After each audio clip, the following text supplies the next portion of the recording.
Okay. I don't know what to make of it. Pascal just noticed that it just said record, but I don't know when the recording stopped because it was working. I don't know. It was a great cheese theme.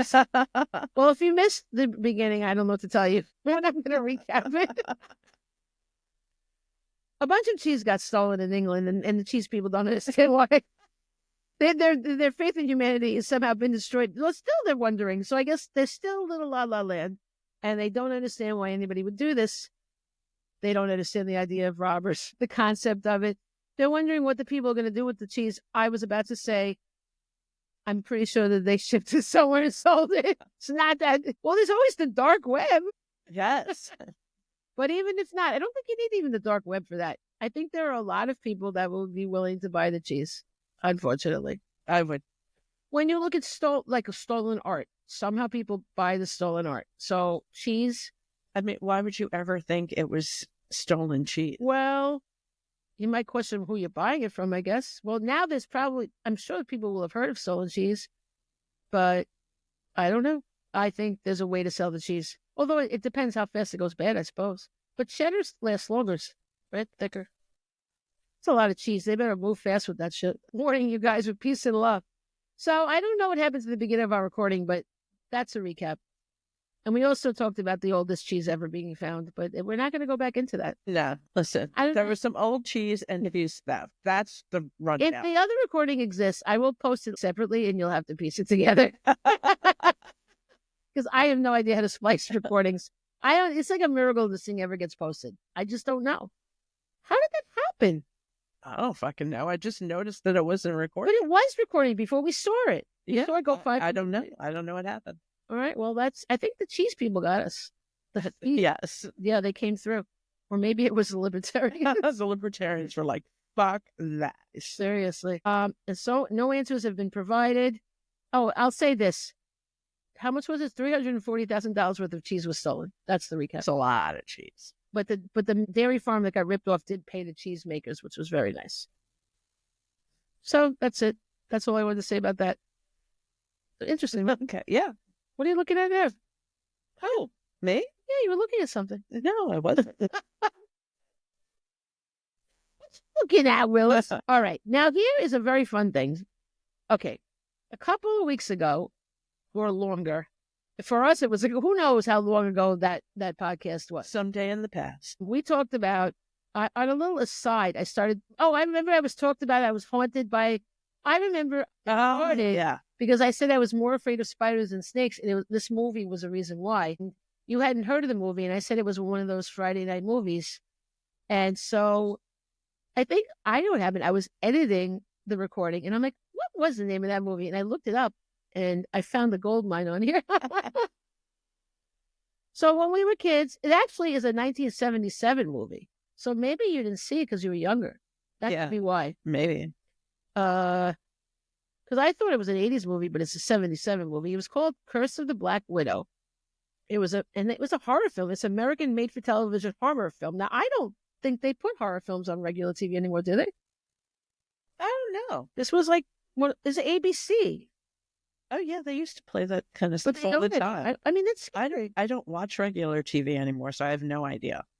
Yeah, I don't either, but I don't hear, we hear about them on Hulu, like on the other things they show up. I haven't seen it. Only horror I ever see is like stuff that's made for for those things. Yeah, I don't know. Did you see that grotesquerie thing? No. What is that? It's like a horror thing that sounds really grotesque. It would indicate. And what's his name is in it? It's weird. Oh. One of those chiefs. The one that's dating Taylor Swift. Travis Kelce. Yeah. Maybe they kill him. That would be funny. I mean, it'd be funny because he's not really, Yeah. I don't want anybody. But I'm afraid to watch it. You watch it and tell me what happens. That kind of stuff, don't you? I don't like gross stuff. I like horror, but like nowadays it seems like it's just all gross. Yeah. That doesn't do it for me. Well, it has a kind of an interesting idea, but like the cop recognizes something mirroring her life in the murders or something. So it kind of, I mean, it could go either way with that stuff. But because they warn you that it's graphic, I'm like, I think I'm out. Yeah, I like the old school ones, Like you might Freddy and like that's scary. I love Freddy. No, I still am. You know how long it took me to be able to go to sleep? I mean, you know what the scariest Freddy movie I thought was? I don't know which number this was, but it was like the actors were really, Freddy was really coming into the actors' dreams. Like the people who played. they said that? Yeah, it was like, Oh, wow. yeah, it I'm was terrified. It was really interesting. Oof. I like Oh. that one. But I like that, you know, give me Chucky, Oh, no. None of that. Pinhead, No. None of it. None of it. Jason, Michael. No. Ugh. No. Casey used to describe all the, like, go from start to finish and tell me about these things. I'm like, please don't. He just what Scream. He loves Scream. Scream. I love those movies. God. Okay. So it originally aired on ABC on September 16th, 1977. I wrote A Day of Infamy in my life, I guess because I was terrified by it. And it was re-released in 1979 as Love Trap. They tried to make it into a little, like, what is that called? Romantic, Pretty sneaky. So here's what's, okay. The cast alone is hysterical. Okay. I hope you know these people as well as I do. Donna Mills, you know what she is? Yes. From Knots Landing. Yeah. Okay. She played Leah Lockwood. Okay. Now, I'll tell you, it's about these two twin sisters, and one of them is a spider. Yes. I'm going to read you the whole plot. It's really funny. So she's one of them. And the other sister, oh, here's what's really funny. She played, well, all right, I'm not going to give it away. Patty Duke played the other one. She played a twin? She did. And she was in that? The Patty Duke show. Yeah. But what's really funny is she's like, this is like a weird, like, I'll tell you why. Well, they were identical cousins. They weren't in the Patty Duke show. Well, she played a twin. Isn't it funny? Yeah. So Roz Kelly played a character. I don't know who Roz Kelly is. Wait a minute. She plays a character called Flaps.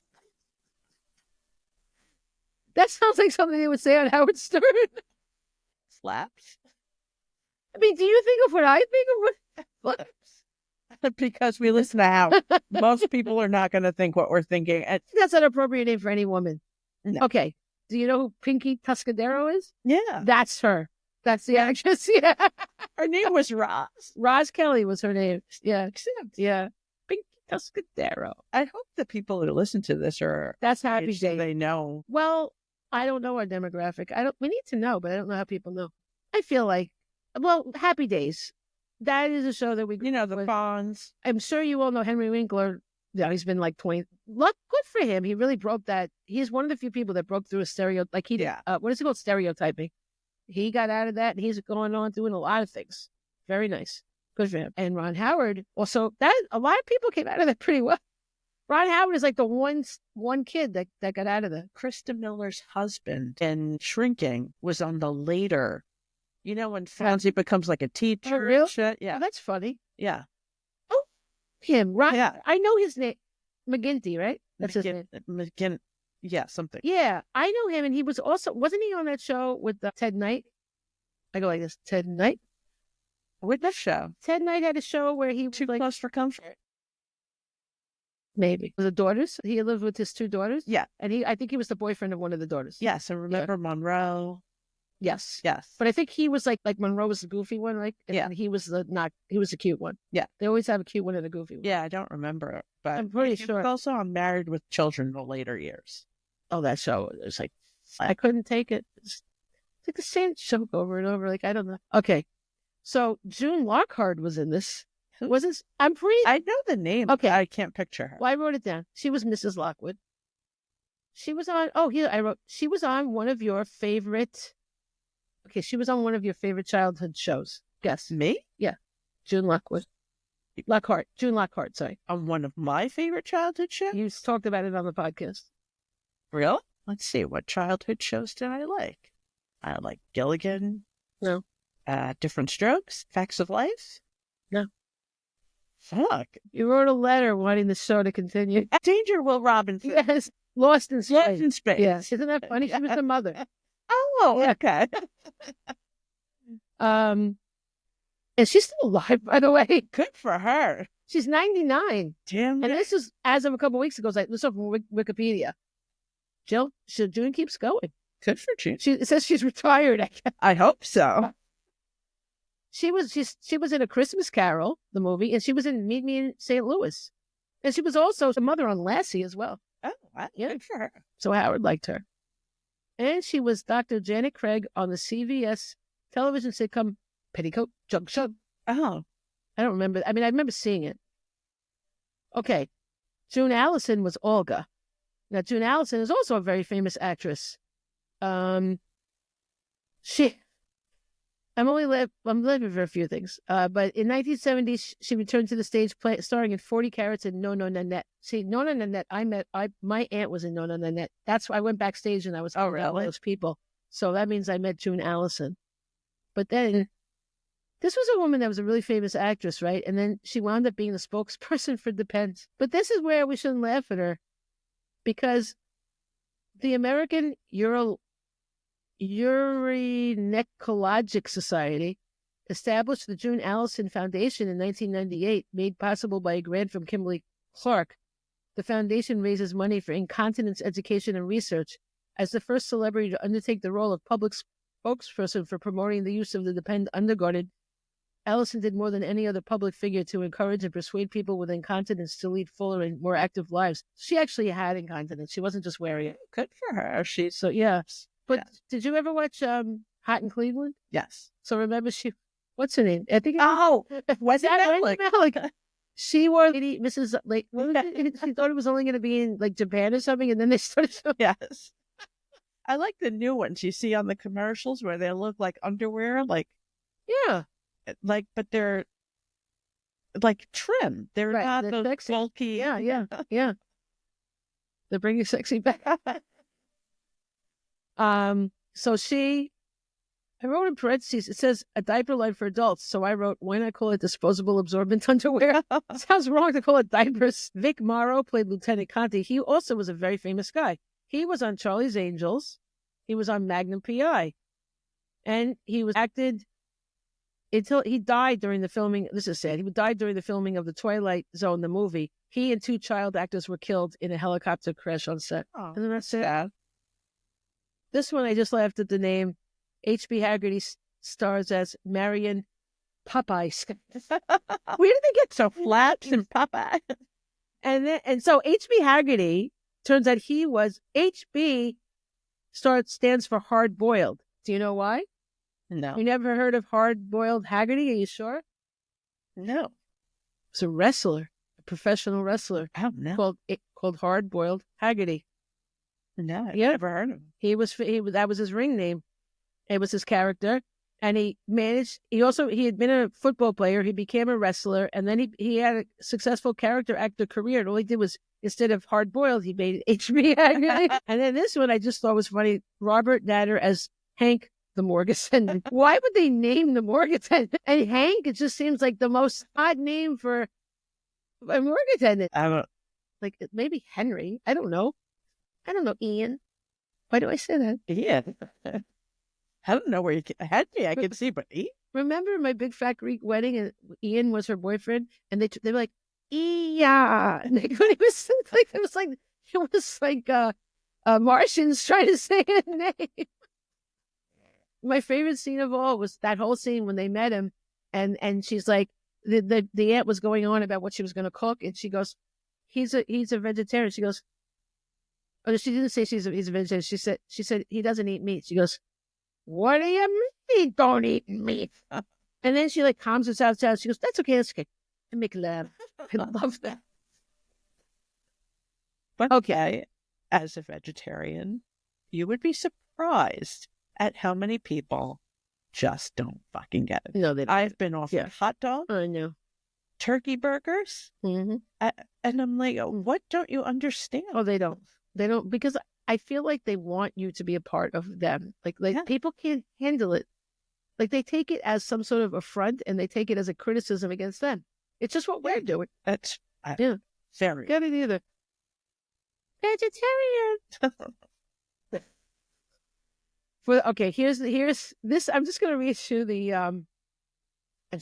summary. By the way, this is the best. You can look all this stuff. Wikipedia has the summaries of all these things. Oh, yeah. Do they have like episodes of shows? I don't know. I'm going to have to look into that. Okay. But you can Google episodes of show and it'll give you the summary. This is so fun. Okay. This is so funny for so many reasons. For the past 4 years, Los Angeles, of course, has been terrorized by a series of mysterious murders in which several men have been found dead with huge puncture wounds in their chests. Oh, nobody likes that. The latest happens when there's always a private detective, Mark Higbee, is visiting a bar. And this I put in highlights, a dark-haired woman with a German accent. And he's, they're always besmirching the Germans. So one of Higbee's friends goes out to help her. But of course, not Higbee himself, because then where would the show go? Right. The woman makes a pass at the man that went out to help her. What are the odds of a man turning down a woman? Minutes later, the man is found dead. Uh-oh. With puncture wounds? Apparently. Yes. It says, Mark does some digging and finds that Lieutenant Gully? Flapsing Gully. Gully sounds like he's a seagull. I feel like that was a name in one of those movies, The Rescuers, maybe. Gully. Oh, Fern Gully. See, I was right. I can't believe you came up with that. Was good how you came up with that. That was a good movie.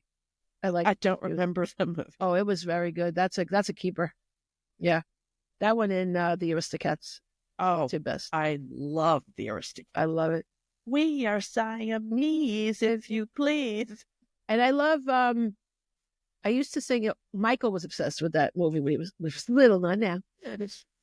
And so this song, Everybody Wants to Be a Cat. Mm-hmm. So I went to him and I go, everybody wants to be a, he said, goat.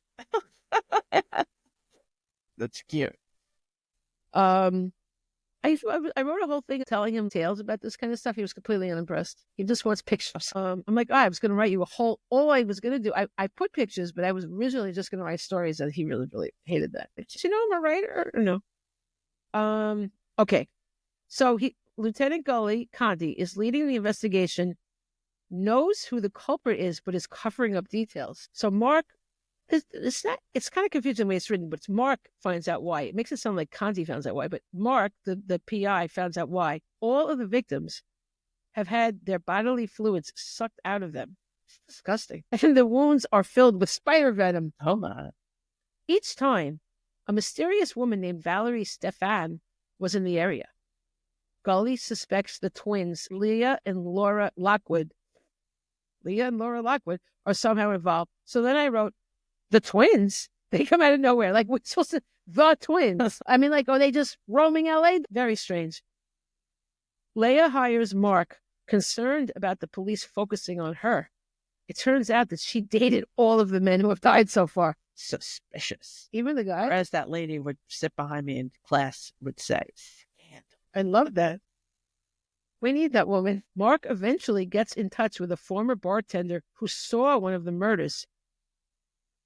Wasn't interviewed by the cops, who tells him that at least one man was killed by, I guess this was the murder he saw. At least one man was killed by a man-sized black widow spider. So I put in, how did this not make the papers? Right. Why didn't he tell somebody? I said, tell me that guy didn't tell anyone. Was he all nonchalant? Yeah, I saw a guy killed by a man-sized black widow spider, but I had to get back to mixing tequila sunrises. Could you imagine social media, people making TikTok? They'd be dancing. Something by the spider. They'd be dancing to it, That spider could win an election for sure. So checking further, he finds out that Leah and Laura's father died this is ridiculous. Leah and Laura's father died in a plane crash several years ago. I guess the girls were also in the plane crash. They leave that part out. And one of the girls was nearly bitten to death by spiders. Mark finds out that the plane landed in an old vineyard owned by the Lockwoods and meets an aging Native American who found the girls. Now the Native Americans are getting dragged into it. Didn't this happen in Spider-Man? No, that was radiation, yeah. But it was just like he just got bit. Like it wasn't this complicated. Yes. The Native American says that according to an old legend, some women are affected by an ancient curse passed through the female line. Okay, that doesn't make any sense. Okay, I'll none of this makes sense. But not even in terms of the plot. Because they're saying that one of the kids was bitten to death almost bitten to death, but it's nothing. And now it's a curse, right? During the it was called curse. During the full moon, these women turned into giant spiders in times of stress, killing their victims, encasing them in webbing. I can't believe it as I read it. Encasing them in webbing and feeding on them.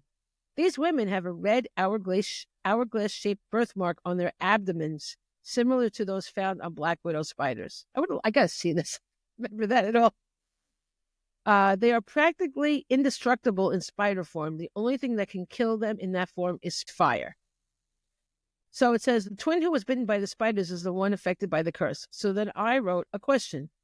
If she was already affected by the curse, which seems the case because she has the birthmark, why would she need to be bitten by spiders to become the killer Spider Woman? And why would spiders attack her if she's one of them? Right? That's what I wrote. Yes, because this is ridiculous. I don't know why they needed that part. They could just have, I don't know. And why is this summary so long?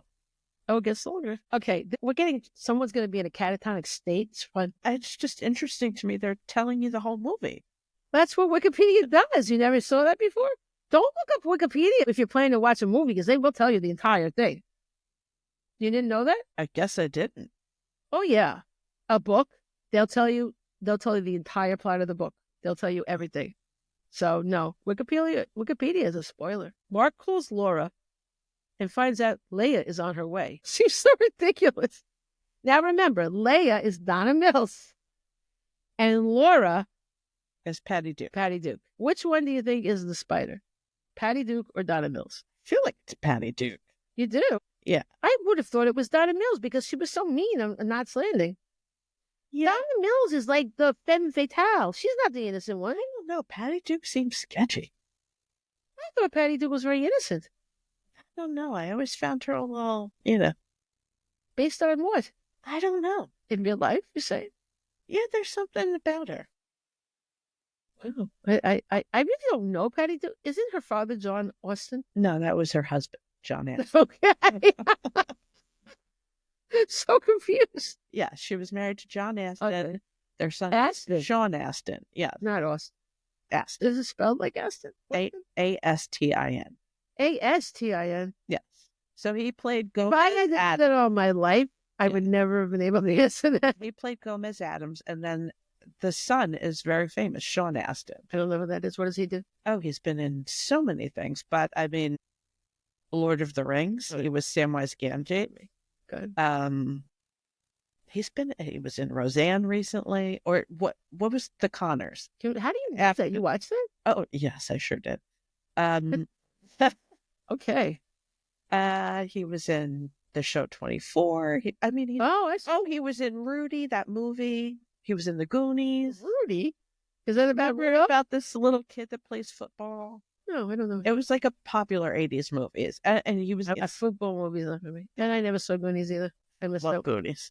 No. Yeah. Only he was like the main character. The song. Cindy Lauper. Yeah. And then their other son, Mackenzie Aston, was in The Facts of Life. Take the good. Wait, which end of Facts of Life? Oh, remember a little blonde boy moves in. It's after the very when Cloris Leachman. The whole thing jumped the shark at that point. Yeah. They got rid of Mrs. Watson. Oh yeah, Mrs. Garrett was replaced by Cloris. That's sad. They should have just ended it then. It was her show. You know how those shows are. They stretch them out. Anyway, spiders. Ignoring the dog. Okay, so Mark calls Laura. Laura tells him that Leia. Wait a second. Who was Laura and who was Leia? I don't know. Okay, Laura was Patty Duke and Leia is Donna Mills. Laura tells him that Leia is the one who was bitten, and Mark tells her to get out as fast as she can. As Laura is in the midst of packing, so she's listening to him. However, she suddenly has violent convulsions and visions of two of the men who died. It turns out that Laura is really the killer. So, although she's lied to Mark, she still decided to get out and pack and run in fear, even though she knows she's the killer. Does that make any sense either? None of this makes sense. I'd like to see these violent convulsions. She has long suffered from multiple personality disorder. Valerie is the expression of her feelings of inadequacy compared to Leia. Hold up. Not only was she bitten, she was almost bitten to death by spiders. She is suffering from the curse of the spiders. Yes. And now she has multiple personality disorder. Yes. Well, her life is fucked up. Yes, it's bad. You don't want to wait. And is it Patty Duke? Yes. Oh, okay. I'm sorry. I'm confused. I want it to be Donna Mills. I can't imagine her being innocent. That I don't know. She's a vixen. She was so bad on Knots Landing. I loved her, but she was so bad. And she had the best makeup. I always wanted to put my makeup on like her. She put on makeup well. They all had No, she was the bomb. That woman was perfect. Her face was flawless. But that makeup, I remember she showed makeup tips once. Oh, really? Give that up to say, not for me. Okay. So she is personality. Valerie. That's that German woman. Poor Germans. Valerie is the only one who knows how to use Laura's curse. It turns out that Valerie has made several advances toward Leia's boyfriends. When they turn her down, she turns into a spider and kills them. That makes sense. The only other people who know the secret are their mother and their former nanny, Olga. Okay? This is really funny. Their mother has been in a catatonic state since seeing Valerie kill Leia's fiancé. Who wrote this movie? Do a catatonic state. Don't worry. Leia arrives and finds her mother in a panic. Just boom, jump out of the state. It's a movie. Jump in, jump out. Suddenly, Valerie walks in, taunts Leia and her mother by telling her about the things Laura never had the courage to say to Leia. She also talks about how Leia stole, this is funny, Leia stole Laura's boyfriend, Gianni. Gotta have the name Gianni in there. I actually know a guy named Gianni. Really? I do. That sounds like a kind of perfume, really. Yeah. You know, like, no, what's the other thing? Cologne. Gianni Cologne. She explains that Laura tried to win him back by seducing him, and unfortunately, this is ridiculous. Laura tried to win him back by seducing him, but unfortunately, Gianni ended up raping Laura. Wait, if she's trying to seduce him to get him back, doesn't that imply she's having sex with him? You would think. How did it suddenly turn into rape if they were having sex willingly? Don't know. But I love how it says, unfortunately. Well, it is unfortunate. I did write. That's what I wrote. I wrote, that is quite unfortunate. But if she was seducing him, didn't she want to have sex? This caused Valerie to retaliate and kill Gianni. Then I wrote in parentheses, I could see that, which was what their mother witnessed. So if the mother witnessed her killing Gianni, did she witness the rape? What was going on with his mother? And so then the mother was babbling about Laura killing an Italian boy when Leia found She killed a nice Italian boy. Was eating a salami, some prosciutto, and some provolone. Parmesan. Oh my God. How many ethnic groups are being besmirched here? The Native Americans, which are now, indigenous. We got Italians and Germans. Yeah, we're not. So she said, wait, Laura killing an Italian boy when Leia found her, and it made her go crazy. I thought she went catatonic. Which is it? It said catatonic. A little crazy, a little catatonic. And then I just wrote in parentheses, an Italian boy with a question mark. I saw it. What was he wearing? Like a big, thick necklace. Laura then turns into a spider. Horrified, their mother falls out of the window to her death. I guess this happens now. Okay. Boy, that mother's life. Well, then she came out. She was better off staying catatonic, if you ask my opinion. But she saw Valerie kill Gianni. To kill Gianni, she had to turn into a spider. So she'd already seen Laura turn into a spider. Why is she so horrified when Laura turns into a spider again that she falls out the window? Maybe she's like, oh no, not again. I can't do this. My bad, I can't do it again. Okay. Valerie encases Leia in webbing. Of course, she doesn't kill her. Too easy. Olga arrives minutes later. That's the nanny. Like, where did she come from? Their nanny just always comes by and realizes Laura has to die. Light bulb! This girl's encased in venom. Maybe I should have killed her before because she didn't know. Well, she goes. Now, this is weird. She goes to an old farmhouse. Where's the farmhouse? What's that? Because she finds Laura cowering on a stall. But Valerie so Valerie became a spider, encased Leia in webbing. In a farmhouse? No, this was in the room. This was in the house, regular house. Well, she must have dragged her to a farmhouse. It doesn't say anything about Leia. It says Olga arrives minutes later and realizes Laura has to die. She goes to an old farmhouse to find Laura cowering on a stall.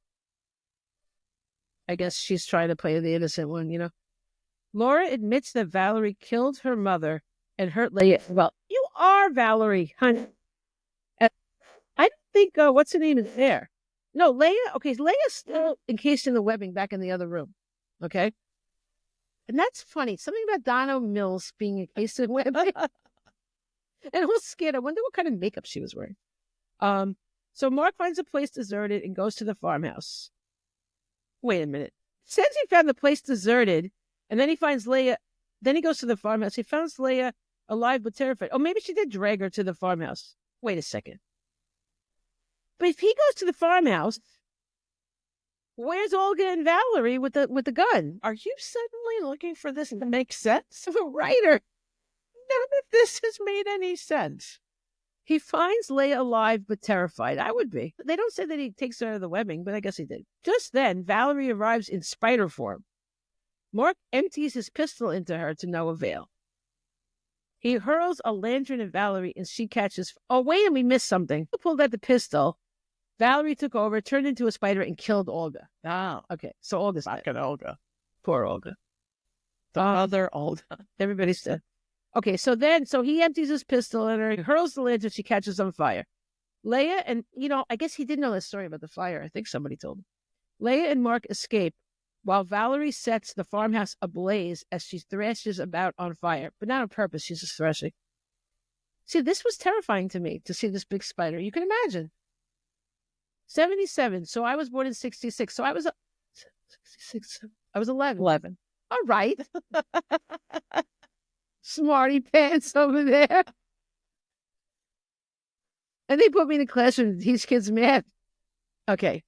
So 11 years old is too young to be watching this. Where was my mother? Wandering around out. I was alone. Listen, the 70s, it was a free-for-all. No, I know my mother would still do it. Oh my God, I forgot to tell you. I was communicating with Casey the other night, and he says that my mother doesn't feel badly. Wow. Damn. My father feels badly, but not my mother. She was like, whatever. Yeah. It's your fault. That's it. You're in the way. You get what you get, and you don't get upset. She always told me I ruined her career, her opera singing. I didn't ask to be born, just so everybody knows. Okay, I'm over it. But sort of. No, I am. I got over because I've been thinking about my mother a lot. I'm like, well, maybe she's trying to communicate to make amends. Then he told me that. Because I was asking him the questions and he answers. You got to know the right questions to ask. So the farmhouse burns down to the ground, and the police consider the ordeal to be over. They come over like, it's over. Somehow I feel that it's not over. Okay, this is very funny. Sometime later, we don't know when, Mark is at Leia's beach house for dinner, while Jennifer is shown playing on the beach with her dog. And everyone's, that's that's what they wrote. Who these things? I don't know. This person must have been... So, because like Wikipedia people put that on there, right? So this person who decided, I'm going to put a summary of this movie from 1977. I think anybody can write on... Right? But like, who is the person that wants to take the time to do that? I don't know. Oh, I'm nothing to do with it. I'm just going to write a summary. So weird. Okay. So then I wrote, we can soon ascertain from further on what goes on. I just figured I'd explain it. That Jennifer is the child from Gianni raping Laura. Wait a minute. Remember I told you that he unfortunately... Right. But Laura is which one? The bad one. The spider. So where'd that baby come from if she burned up? No. She had the baby a long time ago. Oh, okay. Jennifer's playing on the beach. She's like older. Okay. She's like a preteen, I think. It doesn't say. All right. I wrote, but really she should have been mentioned earlier.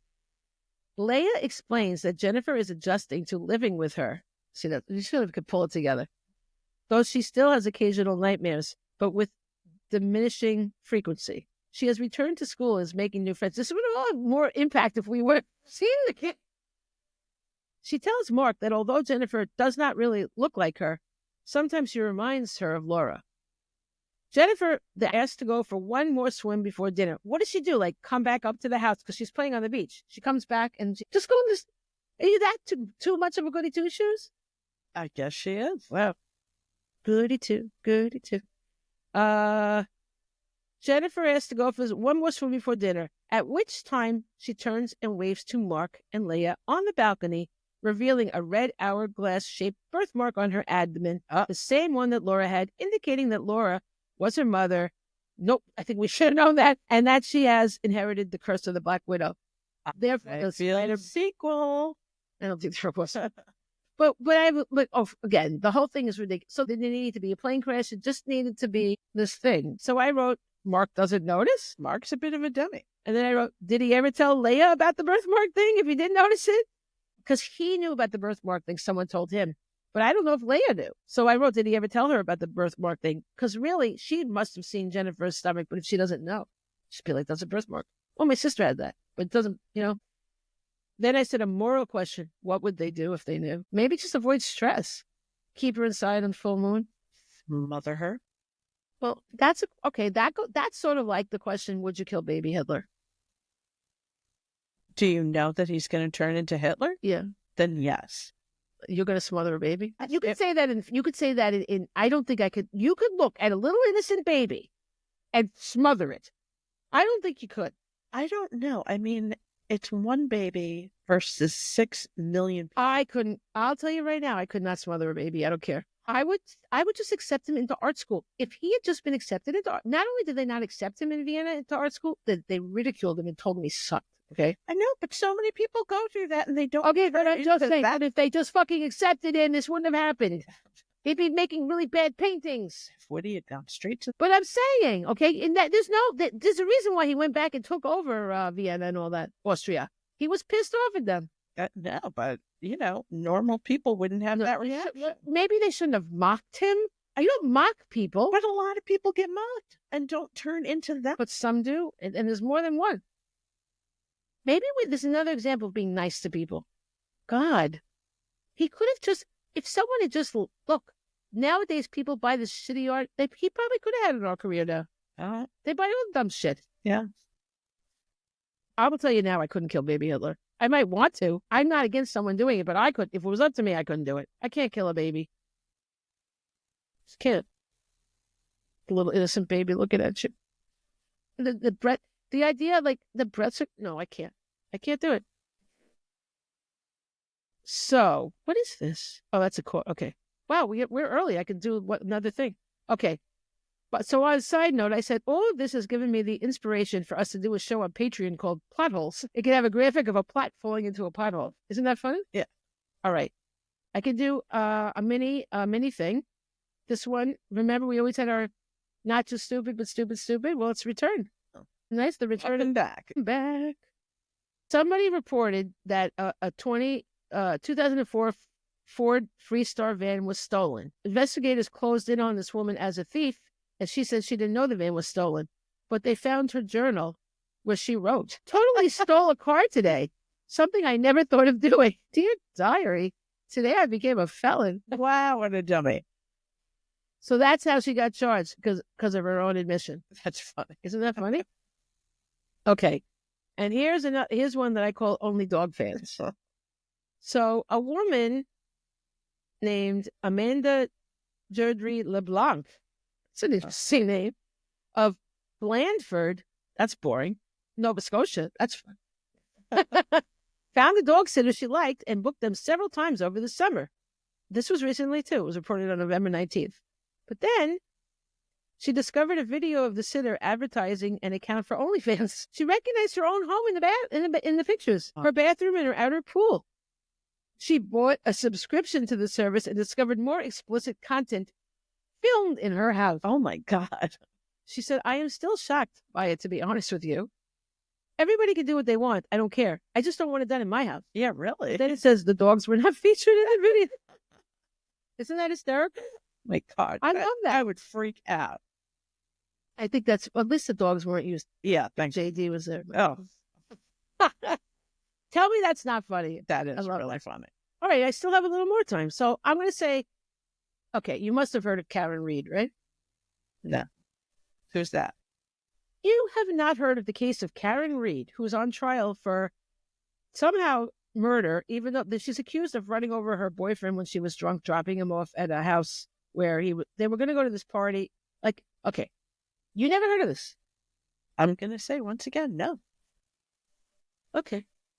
It's interesting because, like, I don't know how you escaped it. Okay, so this is a huge thing, right? Like, people are all about now. She had one trial and it was a hung jury, and now they're going to have another one. When did this incident occur? A couple of years ago, maybe 2020. Okay. It might have been, might have been as long as 2020, or it might have been like 22. I don't know, somewhere along those lines. So, she was dating a cop, a seasoned veteran of the force. I think she's a teacher. I could be wrong. She's something. She's not a cop. and they were hanging out with a bunch of his cop friends at this bar, and they were drinking it. All these cops were drinking excessively, and they all drove home. Oh, I've been in the bar with cops. That's great, right? And yes, not only are they buying you alcohol and everybody's getting drunk, but then they give you those PBA cards. Nice. Nice. So this happened in Boston. And Boston comes into the factor because in Boston, as in Massachusetts, now murder 2 often is a much lighter thing than murder 1, but in Massachusetts, it's life if you get convicted of it, which is really, I think, unfair. But I always watch the practice, so I know that, the unfairness of it all. So she was drunk. They have her on video drinking like 6 shots and I think 9 drinks totally. But you really can't prove, like, their glasses, and she could say some of them, I don't know. She shouldn't have been driving for sure. She admits she was impaired. Nor'easter was coming, so of course let's go party. So they decide they're invited to this other house with these cops, but like people that he's had a little beef with, like there's something where Karen wasn't sure if it would be cool if they really went in. So she told him to go check if it was cool and come back because she had to pee. And she wasn't into, like, if she didn't want to go in there, if there was going to be trouble, because she just had to pee, that was a major thing, after all those drinks.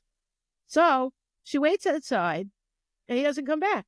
And she's getting pissed. So she starts, like, texting him, like, where the fuck are you? She called him some pretty bad names. I think she called him a molester or something. My God. I was just quite drunk. I don't, that's not an excuse, but, like, it was weird. Meanwhile, this guy, his sister had died of cancer, and he was raising her kid. Can you imagine? It may have been more than one kid, at least one kid. So she leaves. She's like, fuck you. And she drives to his apartment. I think it's an apartment or wherever you live. She was staying there because she lived further away. So, and by the way, in the bar, everybody thought they were very loving, this and that. It wasn't like they were having trouble. So, and you could see, they know when her phone hooked in with the Wi-Fi with him. So she's being accused. Well, what happened was she wakes up like 4 a.m. and he's not there. She's like, what the fuck? Where the fuck is he?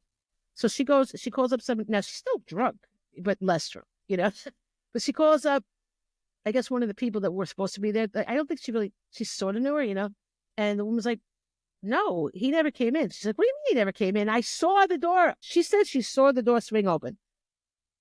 People don't believe her. Okay, she picked up, I think, that woman, and they went to go look at the house where it was, and they find his body in the yard. So she says, did I hit him? Like, because like, you just like, she didn't mean it really, but like, now he had some pretty severe injuries. She's accused of backing up onto him. So then she got accused of negligent homicide. Then they also charged her with secondary murder. Secondary murder, you have to like have intent to kill somebody. Okay.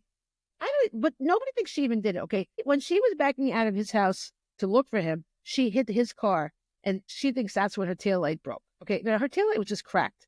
But on the scene, they found shattered taillight. Everybody thinks it's a cover-up by those cops that they killed him. Okay, for whatever reason, they were all drunk. And he did have beef with one of them, like a younger one that came in. They knew that. And he has like injuries that some people said looked like a dog attacked him and they had a dog in there. There's all these reasons why they think the cops are covering it all up because they're cops and they're blaming the non-cop, right? Now, number one, she has no motive. What is her fucking motive? They were getting along. Yeah, they were the couple that fights sometimes, but they didn't. Everybody said they loved each other. Okay, there's no reason to kill the guy, and they always make such a big deal of motive in some cases. Like for years they wait. I don't think we can prove. You don't even have to prove motive, but they make such a big deal out of it. When people are guilty, they still don't arrest them because they really didn't have motive. This woman, she got arrested 2 days afterwards. They didn't even bother really investigating it. Oh boy. 2 of the men that were in there, 2 of the cops, both got rid of their phones immediately. One of them destroyed it, said it broke. Yeah. The other one wiped it out, somehow made, because he's a cop, so he knew how to really wipe it. And he said, well, I needed an upgrade. Okay. The woman, her phone still worked. She deleted a Google search, but they found it.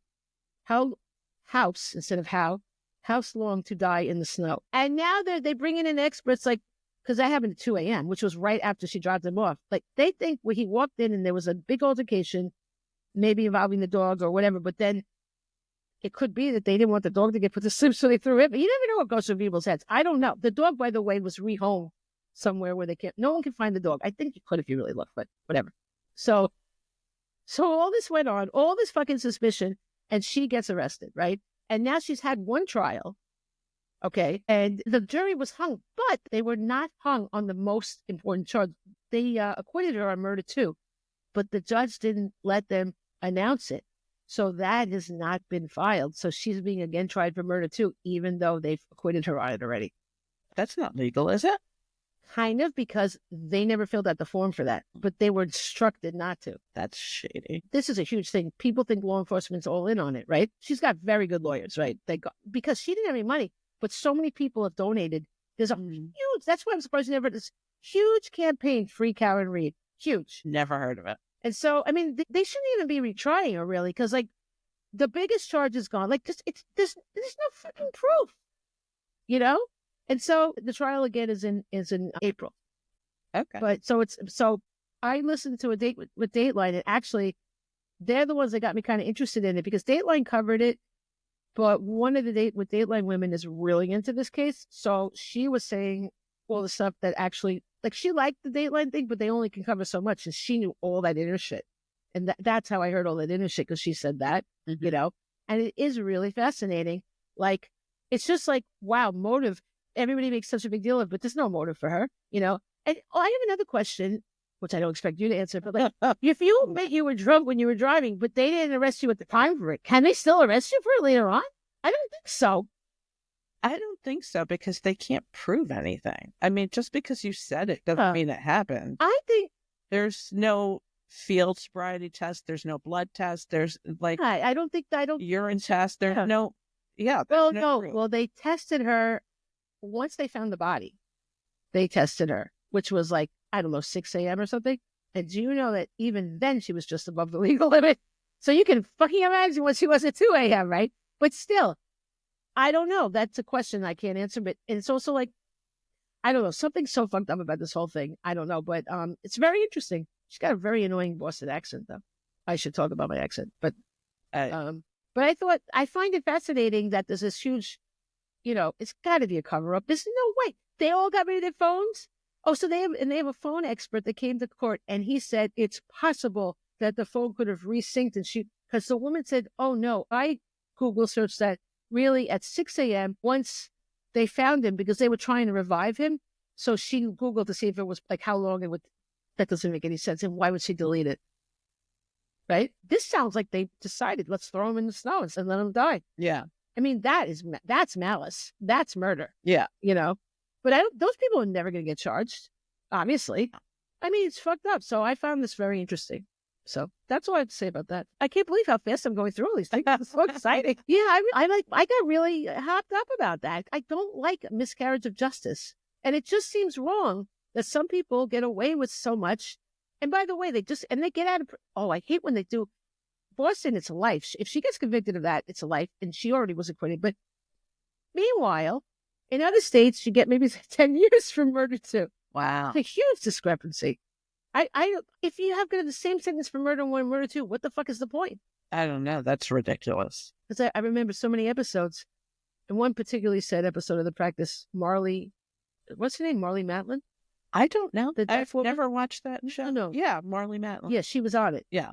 And this was a horrible episode. Her daughter was raped and murdered. Her little daughter was raped and murdered by her coach. So when they arrested the guy, she came up and shot him.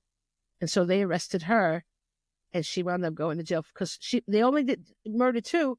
But then the attorney from the practice goes, in Massachusetts, that's life anyway. Wow. Well, there's reasons not to live there. Do you plan? No. That's a moral dilemma too. Like, you really shouldn't go. I can understand. Oh, I can't even imagine. That is the worst. The worst episode in terms of sadness. They had a lot of moral dilemmas on that show. That's why I liked it. It was a very good show. But can you believe that? We're under an hour. I think we're very talented people. High five. Ka-chow. Ka-chow. Okay, and one last thing. I started listening. Okay, I'll tell you this quickly. There's a podcast that you'll really like that I got really upset by. It's called The Apology Line. Okay? What is that? It's a true story about a guy. He was an artist. You know how people do art, but it's a different form. So he set up an answering machine and got a number dedicated to this thing called the apology line. People could call and leave a message that he told them to call from phone booths, and they could confess to anything. Okay. And he got the craziest, like, they were really bone chilling, a lot of these. Now, some of them were completely, you could tell they were fake. This one guy, he took them so seriously. It was like a fake black affect. It sounded like the OJ call. I'd be killing people, like, God. it's like, I see OJ. It was the same voice. I'm like, that's fake, but he took it seriously. I think the guy's name was Free Hard Time or something. He made up a weird name. They all made up names. But then when there were a lot of them that were serial killers, like, and whether they did, this guy, the guy that did the phone line got really interested in like talking to him. That is fucking creepy, right? Like they kept leaving each other messages, but they did it he rigged the machine so you could listen to like he only let certain ones stay, and he always left his to the guy, and then the guy left to him. And it's so fucking creepy because the guy was like, I love killing. It was like, don't you feel bad? He's like, no, I don't feel bad. It's like, no, I don't have a reason. I just do it. I like it. And he's like, you're looking for some high moral thing, or you're looking for some, code of ethics for a killer. There's nothing. I just do it because I feel good doing it. Yeah, but it was really, you could listen to all these messages. Yeah. It's really, I think you would like it because you like serial killers. I do. I don't like serial. I got very freaked out by it, and I only went to the very end to see what happens. Yeah. I couldn't. It's only 6 episodes, so I think you'll like it. But it's interesting. The apology line. I think it's a Wondery thing, but do you have Amazon Prime? Yeah. Then you can listen on Amazon. Any Wondery you can listen to for free on Amazon Music. Cool.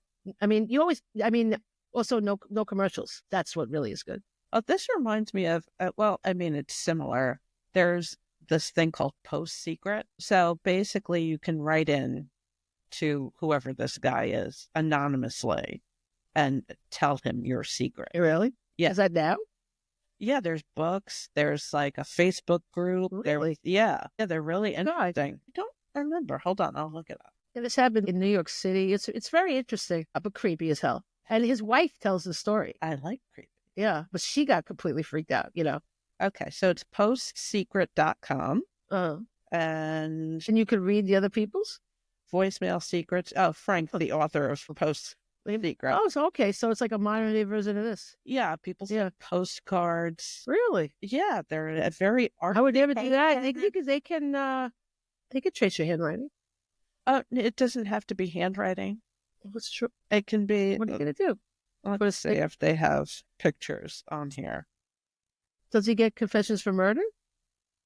I don't think I've ever seen a confession for murder. Okay, these are all handwritten. But maybe they're not really bad secrets. I mean, some of them, I think they're mainly sad secrets. Oh. So, yeah, it's interesting. Let's take a look at that. Yeah, there were books. He had whole books about it? Yeah. Well, I guess they must be interesting if it's a whole book. Oh, yeah.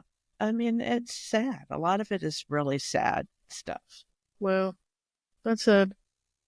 Well, I thought the apology line, I think the creepiest thing about it was listening to the people's voices and like, except for that one fake one. And he was like freaked out by that. Like, a fake accent when you hear one. God. I guess if he's listening to all these things, he's probably freaked out to begin with. They used to play it at dinner parties for people. And the people, when they listened to somebody confess murder, they just all walked out silently. They couldn't handle it. It's pretty upsetting. The guy became completely obsessed by it. And it was 15 years he did it.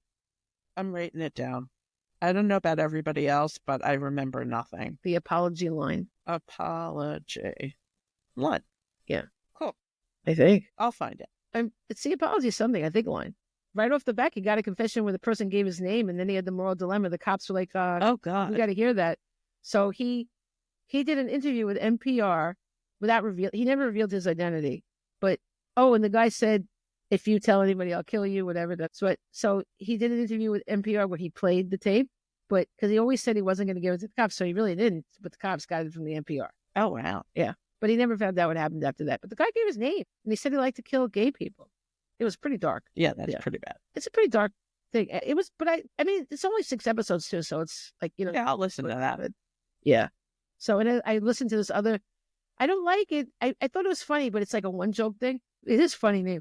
It's a podcast called Who Shat on the Floor of Our Wedding? And it's a whole thing. It's a whole thing about these two lesbians got married. It's true, apparently, that someone pooped. But then they found out it was in the bathroom. It's not as bad. what happened in the bathroom. No, I mean, at work one day we found a poo on the floor of the bathroom. It is funny. Like, it's funny, but it turns into like this one joke thing. And they got like that, a do-it-yourself, what's that thing called? Lie detector. Oh, lie detector. Yeah. Oh, they did hire they did get real DNA people to come in. They're like, why did you agree to this? Like, we don't know. It's kind of funny, but it's just dragging on.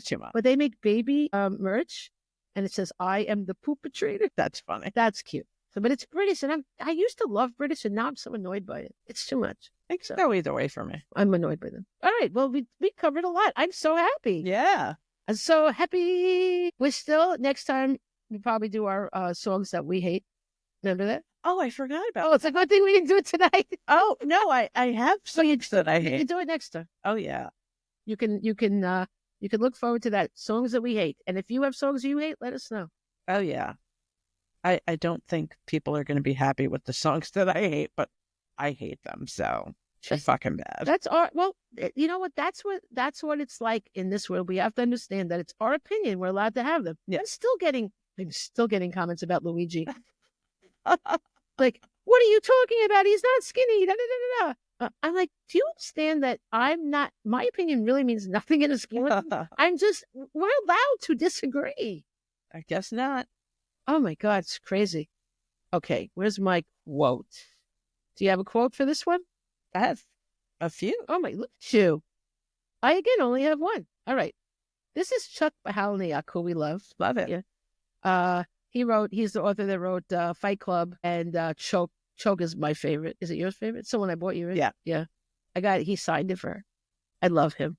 So he wrote, remember, this is about, what is this about? Oh, it's about distract. Remember, I was thinking that the whole thing about that whole show, it was like such a distraction. Like all these shows, especially in our childhood, right? What were these things but huge distractions on us, right? They were just kind of a waste of our time.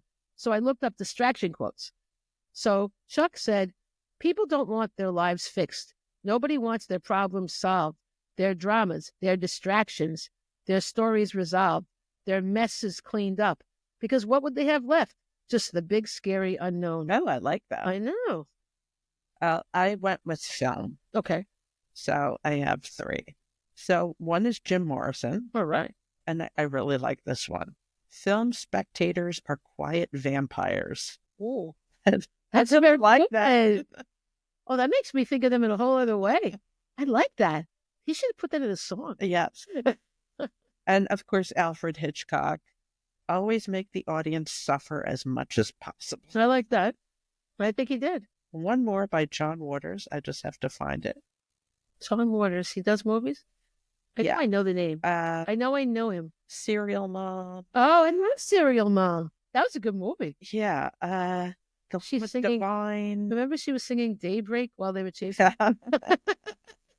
It's just a lot of movies. I'm just blank. Oh, that's all right. Well, I love Serial Mom. Yes. His is, I believe if you come out of a movie and the first thing you say is the cinematography was beautiful, it's a bad movie. Oh, that's so true. It's so true. He's right. He's right. Very nice. Yeah. Oh, Hairspray he did. Okay. Yeah. I knew his name. Yeah. Yeah. He's a pretty famous director, and he's an odd man. I like odd. Some people like Ike. I like odd. All right. Well, we did great. We covered. Yay! I thought we were going to cover. We did. It was fun. Yeah. We learned about stolen cheese. You know why this is shorter also? Because we lost the whole thing. Oh, fun. But on the other hand, I really don't think it was that long into it. It was just a few minutes. No, that's fine. If I find that, I will make it just a separate thing, and it'll be really odd because a lot of people probably won't read the description. Why? Yeah. Cut off. It'll be like, oh, it's 10 minutes about cheese. That's right. It'll be fun, though. It'll be like, who cut the cheese? Okay. Well, thank you, everybody, for listening. Au revoir. Good day.